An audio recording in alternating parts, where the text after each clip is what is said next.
So for this panel discussion on hydrogen aircraft, the challenges, we're going to discuss three of the major challenges associated with hydrogen fuel cell powered electric aeroplanes.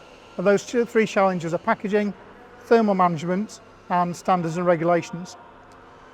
So turning to the first of those, and for Nathan, packaging. As a team at Cranfield Aerospace Solutions, we've successfully integrated the hydrogen fuel cell system and the electric propulsion unit into the nacelle of the British Northern Islander for our flying demonstrator. But packaging, in doing that, was a major challenge and a significant milestone achieved, wasn't it? Would you like to explain a bit more, please? Yeah, packaging is so important because we have a trade-off between the size of the nacelle and performance of the aircraft. So the bigger the nacelle, the more draggy it is. So obviously we want to take all of the components in the nacelle and push them into as small a space as possible. We were working with a nacelle size of about 0.5 metre squared. So to give you an idea of how small that actual area is, within that nacelle fairing is the propulsion system with all the motor control units, the hydrogen fuel system with all of its support architecture, dehumidifiers, air blowers, filters, all of the high voltage and low voltage electrical equipment is in there as well, along with the cooling system, ducting and pipe work. So there's a huge amount of equipment that is all contained within the nacelle. And some of those items of equipment are pretty large, aren't they? You've got the main compressor as part of the balance of plant for the hydrogen fuel cell system and the stacks themselves. And you've got other systems in there in terms of interconnections like high voltage electrical cabling, low voltage cabling, signal cabling, cooling pipework, liquid cooling pipework. So what were some of the most significant technical challenges you overcame with your team with packaging them into that tight enclosure? So within that, the zoning of different components to make sure that hydrogen was zoned away from the high voltage electrical wiring, electrical separation as well to make sure we had cabling separated safely and segregated within the forward and the rear nacelle as well, was a particularly difficult problem to solve. So the world-class level of packaging that you and your team have achieved for the demonstrator is not only about efficiency in terms of keeping the nacelle to a manageable size, keep the drag down, but also about safety significantly as well. Safety is always paramount in our thinking and is priority number one within the design, yes. And I guess that carries over to then the development into our production standard of aircraft as well. Yes, it will do, yeah. Okay, thanks Nathan. So moving on probably to the second topic, sticking with Nathan for the time being in terms of thermal management. That was the next major challenge for us. What is, for the people watching this video, what is thermal management and why is it critical to the success of our propulsion system? So thermal management is the extraction of the heat away from the energy source. So with the aircraft behind me with its normally aspirated engine, the air flowing over the engine is enough to extract all the heat. With our HFCS system, we're creating enough energy to power 150 radiators. So we needed a different solution to solve that heat extraction problem. So with the work we've done with reaction engines, we now make use of their innovative heat exchangers, which we've mounted on the aircraft.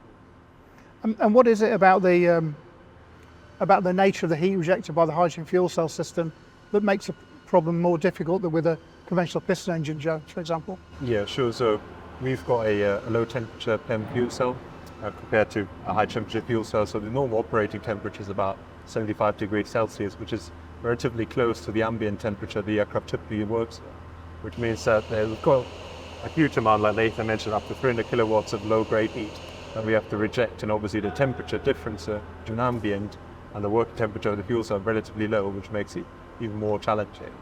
And just to give you an idea, I always say the analogy of if you, let's say on an Arctic, you've got a bucket of boiling water, you throw it in the air, it immediately crystallizes and then freezes. Whereas if you do the same around here, you wouldn't have that same effect. So that gives you an idea of the workings of. It's about temperature differentials between what you're trying to cool and the outside air. Okay. And does that mean a conventional radiator wouldn't have worked for what we needed to do?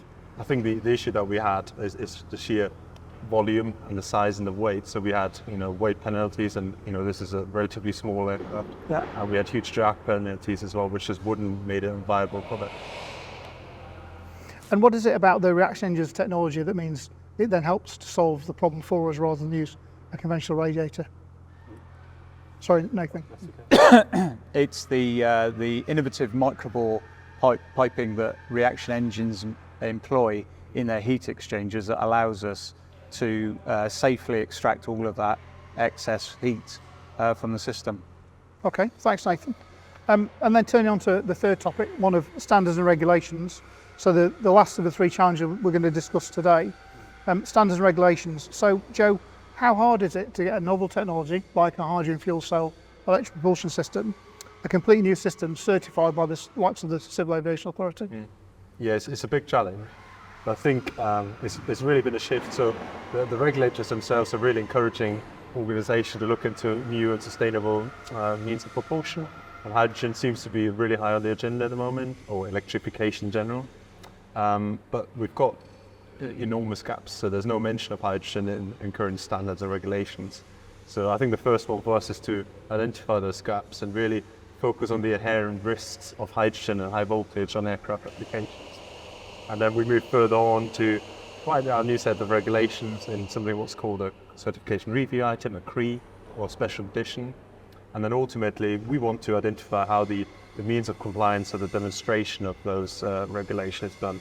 And that's either done by test analysis. So looking at our aircraft, will be more than likely we've got leak detectors, so to detect if there's any explosive atmosphere present in the aircraft. We obviously have to test those in different environments and ensure they meet the minimum safety criteria and so on. And then ultimately, it's once that evidence is generated, we submit it to the Civil Aviation Authority to then get their agreement and acceptance on the individual items. Okay. And to you, we're working very closely with the CAA on this, aren't you? Yes. So mirroring what Joe's just said, normally for a conventional project that we're doing, when we're making a modification to the aircraft, we will be looking at the requirements that the aircraft already meets, and we'll be looking at how our modification was affected and trying to make sure that our modification will meet those requirements. For this, there's no regulations, there's no requirements out there. So what we're doing is we're collaborating with a lot of working groups out there, and also with the CAA quite closely to define a set of requirements that we can use to demonstrate that our aircraft is safe to fly. And then come up with some means of compliance that we'll use to demonstrate that we're meeting those requirements so that we can assure that the aircraft is safe to fly. Okay. And there's two or three keywords that come up a lot in that discussion, which is about the novelty of what we're doing, the collaboration and confidence in the CAA themselves. So how do you create that confidence in the CAA and get them working with us? How we've done it so far is by coming forward with the information. We've involved the CAAs quite regularly when we've had any issues or problems. We've been upfront with them about how we're planning to assure that the aircraft is safe. We had many workshops with them on the different key topics to ensure that we get their buy-in and their input on what they expect to see and how they expect us to demonstrate, and leaning on their strength and our strength as well to come up with a solution to go forwards. Okay. And that's very much focused on the aeroplane itself, but there will be challenges inevitably with hydrogen handling and refueling and operations at airports. Yeah, definitely there is. And you may have seen the recent press releases how there've been huge strides been made forward. And same with regulation for aircraft. There's regulations about the handling in airports, the refueling of aircraft. So we've been actively collaborating with some of our partners, our Cranfield University and the likes of EasyJet, which we've got a memorandum of understanding, and really look at what the key requirements are for instance, the hydrogen quality, the control, the refueling procedures, the safety, especially the training requirements, and many aspects that all involve the complete package, because there's nobody benefits for a hydrogen aircraft if the infrastructure isn't ready for it. So that's key for us. So, okay. Well, thanks very much, Joe. I think that's been a really interesting discussion because the three key topics for us, the thermal management, the packaging, and the standards and regulations. So to go through those, that's been really good. Thank you. Thanks very much. Thank you.